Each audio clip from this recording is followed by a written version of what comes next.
Hi everyone, my name is Monique. And I'm Naveen from Before You Play. And we are in a different environment. We are somewhere else. This is not the old fireplace that maybe many of you are used to. We are actually traveling right now. We escaped. And as you can see by the title of this video, we wanted to talk about Essen Spiel 2023. Yes, we actually ran away. We're in a different country right now, and we're not really disclosing actually quite where we are. But we didn't want to go without just talking about some games that we are interested in that are going to be releasing, I believe, at Essen Spiel that we won't be able to play because we're not going to Essen. So for anybody out there who is attending Essen, we hope you have a wonderful time and we want to hear all about it. So as usual, we would love to hear what games you are looking forward to in the comments down below. But today we're going to be talking about 10 games that we are interested in. We're probably going to be talking about a little bit more than 10, obviously, as most of these lists go. But these are the 10 that kind of caught our eye, and we're going to kind of bracket them. There's no particular order for these because we don't know too much information about most of these games, but I think we're going to try to just hammer them out one by one. I think so. And we also don't know quite if they're actually releasing at Essen. These lists are always so vague for us because we don't know which games are coming to North America because we oftentimes will add a game and then find out that it never came. Yep. So we tried to choose games this time that we think are going to be releasing or having a wider distribution. Now, before we get into the list, we do want to mention that we're not going to be including games on the list that we've either covered or we are going to cover. And so just to name a few, we've covered Voidfall in the past, Unconscious Mind, Pampero, and those are games that would typically make a list like this. And in the near future, we're going to be covering games such as The White Castle, Barcelona, and Nucleum, just to name a few.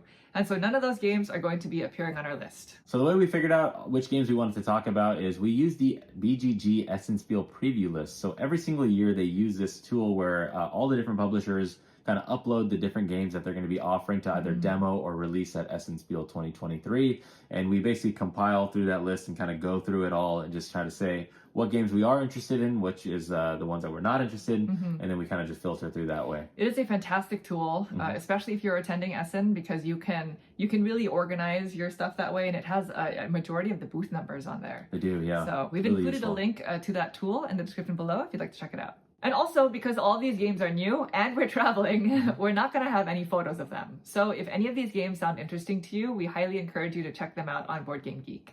All right, starting with some honorable mentions. It must be done. You must have some. My honorable mention is a solo game, and that is why it's an honorable mention and didn't make the full list because Naveen doesn't play solo games. It's a combined list, so solo is out. Right. It's a game designed by Trevor Benjamin, Roger Tankersley, and David Thompson, and it's published by Salt and Pepper Games, and it's called Witchcraft.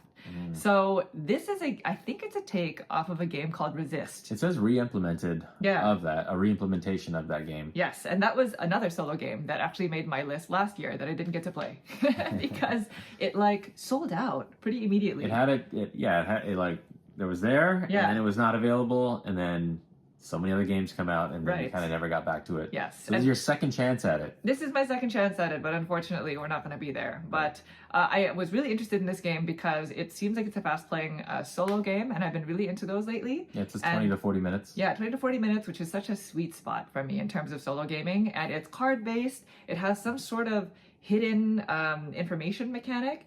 And the theme is about witchcraft, which is a theme that I actually really enjoy. I love the Halloween season, and it just kind of inspires that sort of feeling, I guess. So do you like this theme better than Resist?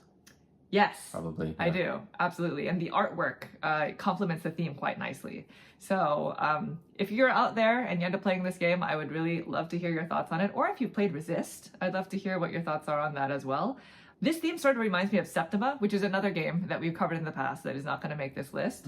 But that's my honorable mention. Nice. Okay, for me, this one is an honorable mention because it technically was supposed to be releasing last year at Essen Spiel 2022.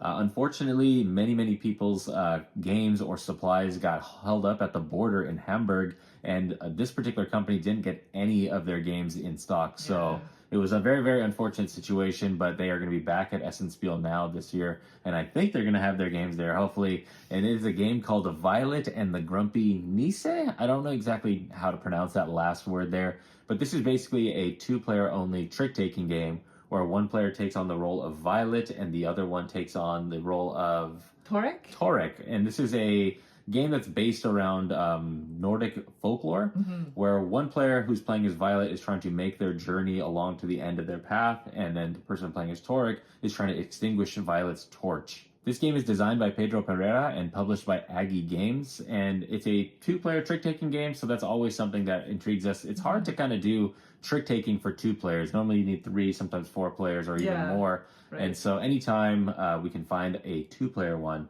it automatically has some interest on my radar. So that's why it's my honorable mention this year, and hopefully we get to play it sometime soon. And speaking of trick-taking games, Nikosu Dice, by the way, is making an appearance at this year's Essen. And when we went on our trip a few months ago to Japan, we scoured everywhere looking for this game. Yeah. And it just so happens to be re-releasing, I guess. So if you love trick-taking and you are sort of interested in a really kind of tough trick-taking game, like something that's kind of really difficult to wrap your head around, then check out Nikosu Dice. All right, now on to the 10 list. So the first game on the list, since this is in no particular order, is a game that was designed by 2 designers. We have Simone Luciani, as well as Danilo Savia, and published by Cranio Creations, and it's called The Rats of Wistar. So this game has such a funny theme. I'm really excited about the fact that it seems like people are moving towards these really strange, unique themes, because that's kind of it needs to be done. Yeah, it needs to be done. Yeah. Those are the sorts of themes that I'm really interested in. And so in this game, you are leading a family of rats out of the Wistar Institute. I guess you escaped from this institute, and now you're just trying to prove your worth as a leader of this family by doing a lot of random things. Like you're trying to build beds, excavate rooms in this place. You're just trying to set up camp, essentially, and trying to get cheese. The ultimate goal, I think, is to get the prized, coveted cheese. I think. Obviously, most of these games we can't really speak too much of because we haven't physically touched them. We haven't read the rule books. Right. So the art looks really, really nice on this. The theme seems fairly unique.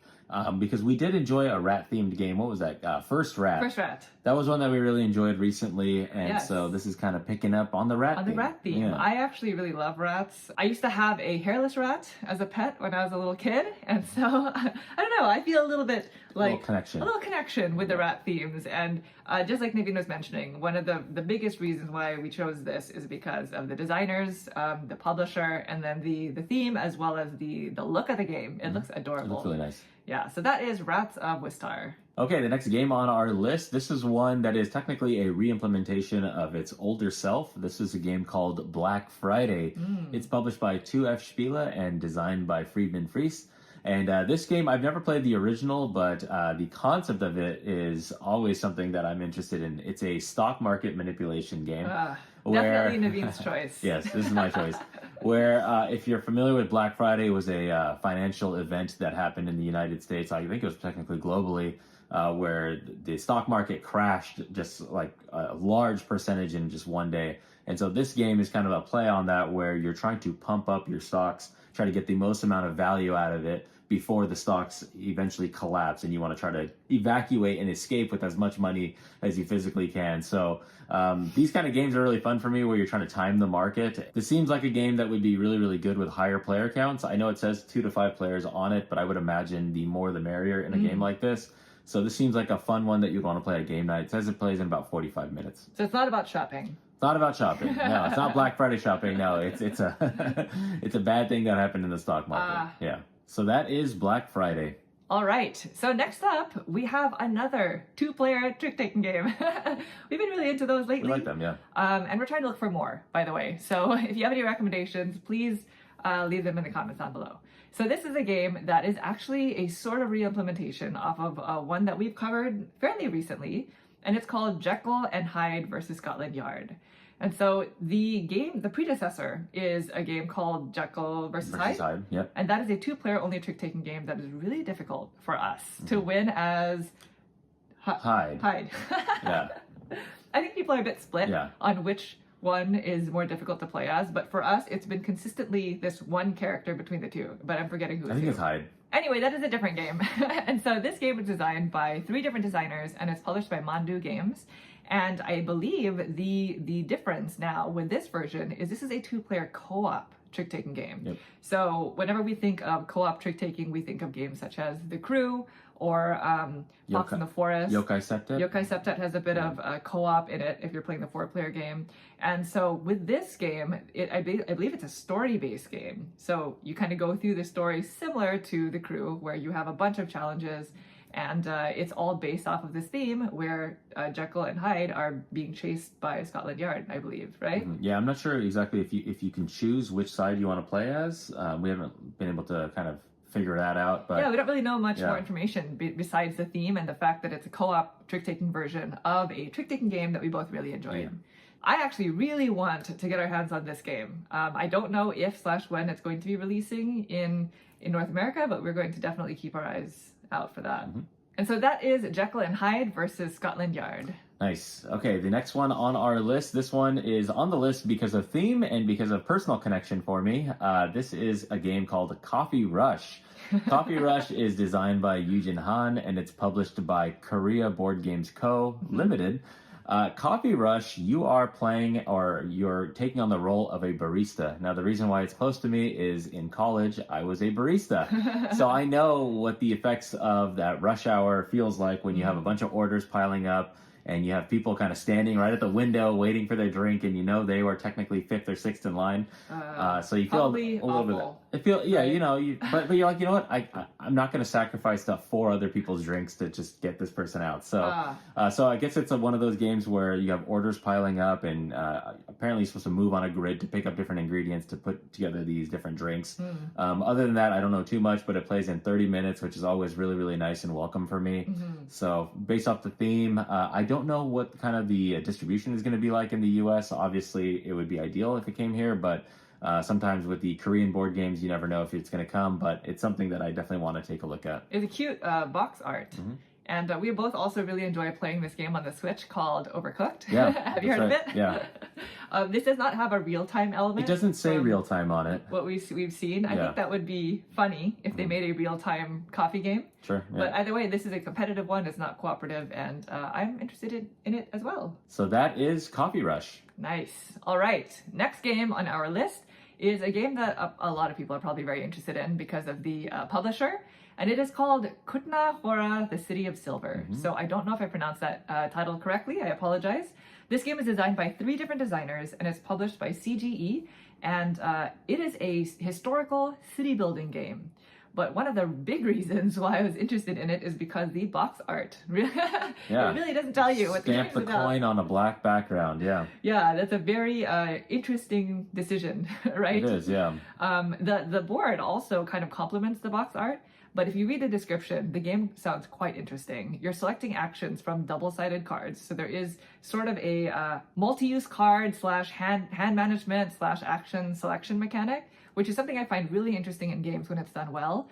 It also has a very sort of dynamic economic structure where everything that you do sort of impacts the rest of the economy throughout the game. And that's something that we both really love in economic games. There is also some area majority, which I'm very on, but there's also asymmetry, and I really love like asymmetric factions, or in this game it says they have asymmetric guilds, and I am super curious about how this game is going to play. Yeah, when I first saw it kind of announced, I think it's been about a couple months actually that I've heard about this game. I still don't know too much, but yeah, it was definitely one that I knew going into making this list it was going to be on here. So looking forward to it. Not exactly sure when it's going to come stateside, but hopefully soon. Yeah, and I'm thinking that it'll probably be a little bit easier to table than last year's CGE release, heavy game CGE release, which was Deal with the Devil. That is one that we still haven't been able to cover because of the demand of that game. Like, it's 4-player only, quite heavy. Everybody needs to know the rules solid before you really I've heard some people have the mistake of somebody giving up in Deal with the Devil, which is another title. Yeah. They give up kind of who they are a little too early in the game accidentally, and it can kind of ruin the whole evening for you. Right. So we're scared. Yeah, we're a little scared about that. Basically, we've been scared to cover it. Yeah. But anyway, that is a different game, and so we're looking forward to this year's release. That is Kutna Hora, the City of Silver. So I think we are about halfway through. I think that was 5 games on our list. Moving on. This is a game called Arborea. It is designed by Danny Garcia and published by Alley Cat Games. It says it plays 1 to 5 players. So I would like a game that can play up to 5 players, potentially. Even though we never play it at 5. We try not to, yeah. So this one says it plays in about 90 to 120 minutes. And this game, you are taking on the role of a spirit in the forest, I guess. And it has a nature theme. Nature theme on it. Building up an ecosystem. Yeah, right? And apparently it's a worker placement, primarily a worker placement game where the workers you place out then advance on various tracks, and I think it sounds like it has almost like a Zolkin-like mechanism. Yeah, the description says you place out workers, and then all of the workers will move that are on that track. On the track, Yeah. and the further away the workers move, the better your rewards. Yeah, so I'm not sure if it's like you can get yourself into a position, sit on the track along with an opponent, and that opponent then passively moves you up. Yeah, I don't really know. Yeah, so but that does sound very interesting. Zolkin-like. Yeah. If you've ever played a game called Zolkin that has these gears, that was a game that was super popular when we were first getting to the hobby. Everybody would paint the gears, and you basically put a worker there, and the gears would rotate. And the longer you wait before you remove the greater your worker, the reward, the better the reward. Yeah, so it sounds like something similar to that. The board, the table presence of some of the images that I've seen online make it look really, really nice and very inviting. So other than that, I don't know too much about it, but 90 to 120, worker placement game, that's right up our alley. It's super colorful. Yeah. It has like literally every color on the components. Yep. So that is Arborea. All right, next up we have an Uwe Rosenberg game, but not just by Uwe Rosenberg. This is a game designed by 3 different designers. So it includes Michael Keller, as well as Andreas Odendahl, and it's published by The Game Builders. And it is a game called Planta Nubo. So obviously one of the main reasons why we chose this game is because we are both very interested in any games that Uwe Rosenberg designed. We know that this is a game that's not just designed by him, and so I believe it's one of the only games, though, on the Essen preview list. Yeah, he had a few on there. One was like an expansion to Agricola, it's like an extra deck. Applejack, which is a game that came out last year, was one. And then there's something else that I cannot remember. Canal. Oranienburger Canal, which is now Canal. Yes. And it's going to be picked up by somebody else, which is Right. a game we've covered. And there was one more game on there, but this is the one that caught our eye more yes. so. And in Planta Nubo, it has a tree or nature theme to it. Is that a trend now? There are a lot of nature themes that are getting released, or specifically around trees. And I love trees. So in this game, you are trying to just produce the most amount of oxygen. And I believe the way that you're doing it is by growing plants on trees and transferring something to B-shaped airships. Yeah. That's what I saw in the BGG description. And at the end of the game, whoever is able to produce the most oxygen wins. But it's also rated like a 4 out of 5 in the heaviness rating. Yeah.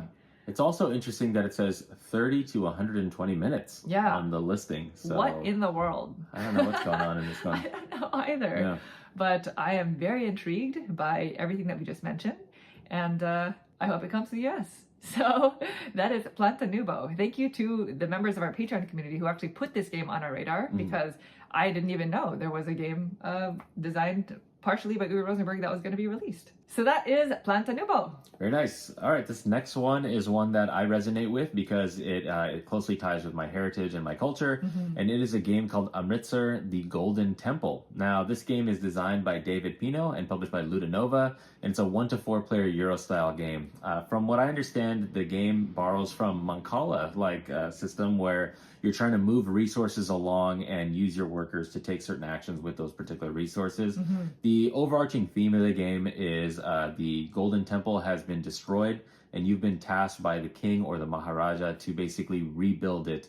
You take on the roles of different personalities of the time trying to reconstruct the temple. Because historically, that is what happened. Right, exactly. They've had to rebuild it several times, and they ended up rebuilding it with gold. I think so, yeah. So so this particular game, other than that, I don't know too much about it. But the table presence on some of the images, it looks really, really nice. It looks like a modern Euro So I'm very interested to see how Mancala can be translated to a modern game right now. Yeah. I'm wondering if I don't know if it's a shared Mancala system where it's like you're kind of agonizing over I need this resource to be there, so on my turn I can pick it all up and take it. No idea. Or somebody's going to just ruin your plans, by moving things along in the wrong Pure spot. speculation. Pure speculation. Have no idea. That's why these lists are fun. So David loves to speculate on because the it's mechanics. he's like I bet it's like this. Okay. It's nothing like that. You see a lot of games doing this. You see a lot of games. Yeah. So you're kind of thinking like, okay, what would you do with Mancala? What would you like if you had your own little Mancala system? Because some games, everybody's managing their own. Yes. But I'm wondering if it's a shared pool. Is everybody managing the same system? And if it's not, then that is an idea. We will find out. Maybe next year. So. I do think it's funny that on the description it says in order to win, you need to bring your elephant and your Mancala skills. So don't forget, you need both. Both things. I think it was Kellen from the Board Game Broad who tweeted about that, and I thought it was hilarious. But if you're not familiar with the game Mancala, that is a very, very old classic game. I don't know exactly what culture it truly originated from, but it's basically it's a board where you just pick up stones, and if you played Five Tribes, it's the same sort Very of similar mechanism. That is a Mancala mechanic. And I actually really enjoy that mechanic in games, and I haven't seen it in a while, so I'm interested in it as well. Yep, so that is the game Amritsar, the Golden Temple. All right, next up we have, I believe this is the second to last game on our list, if I'm counting correctly, because we haven't been counting. I'm so sorry. This is a game designed by Stefan Feld, who is one of our favorite designers, and it is called Civolution. Strange name. It's strange name, strange first sentence in the description. Let me read this to you. This is from Board Game Geek. Hello, student beings. The Cosmic Faculty of the Technical Academy of Creation is delighted to welcome you to your Civolution, the final exam in civilization design. Nice. I thought that was so funny Silly. and very strange. Yeah. And so I think in this game you're a student and you're trying to further a civilization, right? It's like a big project or something. Yeah, I guess so. It's like the most massive school project that you've ever had. Yeah. But the one thing that I do know is it is dice selection and there are tech trees. And so those two mechanisms are mechanisms that I really enjoy, that we don't play a lot of games that include them. We played one recently, The Magnificent, which is a dice selection game. So in that review, we kind of mentioned that I think we really enjoy that as a main mechanism of a game. Yeah, and I'd like to see that more. We actually also enjoy tech trees. I know some people sort of sometimes feel like they can be a bit dry. But one of the more notable games that we've covered in the past that have a tech tree is Beyond the Sun. Yeah. And we really enjoyed that. That is a game that is actually still in our collection. And so I'm really interested in seeing what this is going to sort of do with both of them together. Yeah, it says that like each time you play, you're just kind of covering a fraction of what's available in the game. That's wild. Is what it says in the description. That's cool. The game's, it scares me a little bit. It says 90 to 180 minutes. Yeah. A range like that, I don't really like that. I like my ranges to be tight by 30 minutes. Yes. So tell me what this experience please, is going to be like. Yeah. So I don't know if it's one of those like for a long game, play with, to this many rounds. For a short game, who knows? It's me speculating again. Yeah. Speculating again. Yeah. But it also sort of has the word civilization built into it. And so I'm also wondering how closely aligned is this game going to be to a true civ builder? People are always on the lookout for actual civ builders, and it's hard to find true games that are like that. So anyway, I'm very curious. This is the same designer who designed the Castle of Burgundy. Yep. So what is this game going to be like? Who knows? So anyway, that is Civolution. Very nice. Okay, the last game we want to talk about on our Essen Spiel Preview 2023 list. Yes. This is a game that is designed by Vladimir Suhi and published by Delicious Games, and it is called Evacuation. Now, this is looking to be a big Euro-style game. It plays in about up to 150 minutes.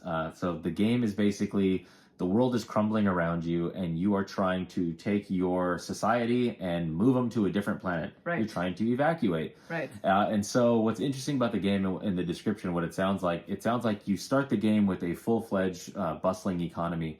And as the rounds go on, things start to crumble, and your action economy or your economy as a general starts to get worse and worse. So you have to try to figure out how you're going to get everything done as the game kind of punishes you. And you need to reestablish yourself on this new planet. On the new planet, yeah. Right. So the game is played over a maximum 4 rounds is what it says.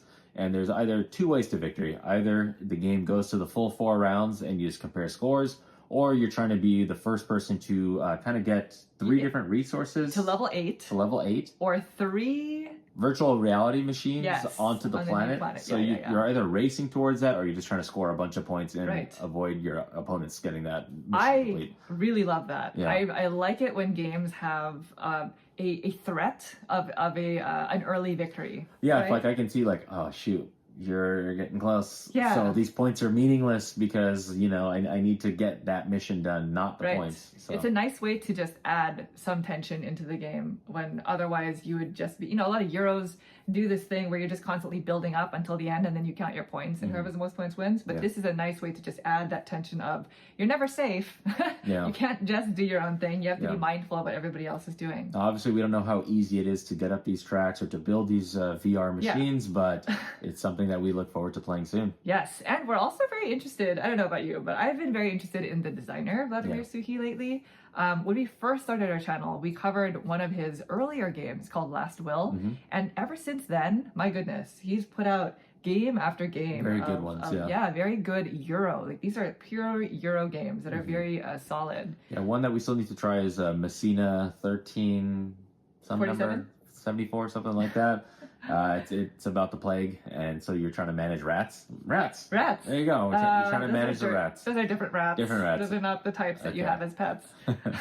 He also designed Shipyard, which is a game that has been on our shelf of shame for a very long time. And I believe they're coming out with a 2nd edition as part of this Essen Spiel. Yes, I think you're right. Yeah. And so if I were to choose another designer to do a series on, I would be inclined to do one on Vladimir Suchy's designs, but only the notable ones, I think. So that is Evacuation. Now, if you are attending Essen Spiel or if you're interested in any of the games that we did not talk about, please let us know in the comments down below what games you are most interested in, because there are over 1,200 games on that Essen Spiel preview list. There are a ton. So I've gone through it several times, but of course you're always going to miss a few here and there. So if you see anything that sounds interesting to you, please let us know. And I'd love to hear about any hidden gems as well, because that is something that we really enjoy doing whenever we attend Essen Spiel, just finding the small box games, the stuff that's going to play very quickly, that people create as a very small passion project. You'll see a lot of games like that. And so if you find any of those, we'd love to hear about them as well. And again, if you have no idea about the preview list that we're referring to, we've included a link to that BGG site down below. Thank you so much for watching the video. We hope you enjoyed it. If you'd like to see more videos like this in the future, please consider subscribing. Thank you. Thanks. Bye.